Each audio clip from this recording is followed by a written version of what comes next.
গায়ক বা গায়িকা হতে গেলে জ্যোতিষশাস্ত্রের কোন গ্রহকে স্ট্রং থাকা দরকার? তো এটা অনেকেই জানে যে শুক্র গ্রহকে স্ট্রং থাকতে হবে যদি গায়ক হতে চায় বা গায়িকা হতে চায়।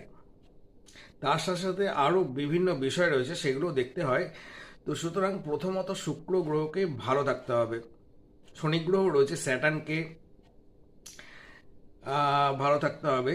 তবে গায়ক বা গায়িকার ক্ষেত্রে, সিঙ্গার্সদের ক্ষেত্রে আহ, প্রথম ফার্স্ট অফ অল যেটা হচ্ছে সেটা হচ্ছে ভেনাসকে ভালো থাকতে হবে, অবশ্যই ভালো থাকতে হবে। তবে এক্সেপশনাল কেস কি নেই? অবশ্যই রয়েছে। তো বৃহস্পতি আমাদের কি দেয়? বৃহস্পতি অবশ্যই ভালো দেয়, ভক্তি দেয়, শ্রদ্ধা দেয়, গুরুজনদের প্রতি, ঠাকুর দেবতাদের প্রতি ভক্তি দেয়, শ্রদ্ধা দেয়।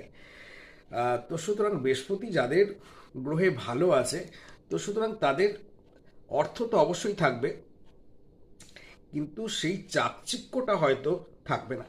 কিন্তু ভেনাস যেটা দিচ্ছে শুক্র, শুক্র যদি ভালো থাকে, তাহলে যেটা দেয় চাকচিক্যটা দেয়, সে মোড়কটা দেয়। সে প্যাকেট, সেই প্যাকেটের কোনো কোনো বিষয়ের, কোনো জিনিসের প্যাকেটিং যেটা হয় আর কি, সেই বিষয়টাকে বলে মোড়ক। তো সুতরাং সেই প্যাকেটটা দেয়, সেই চাকচিক্য জৌলসটা, সেই গ্ল্যামারটা দেয়, সেটা হচ্ছে শুক্র।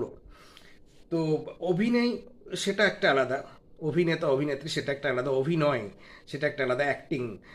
সেক্ষেত্রে শনিটাকেও দরকার রয়েছে, মঙ্গলটাকেও দরকার রয়েছে, কিন্তু গায়ক গায়িকার ক্ষেত্রে শুক্রটাকে অবশ্যই ভালো থাকতে হবে।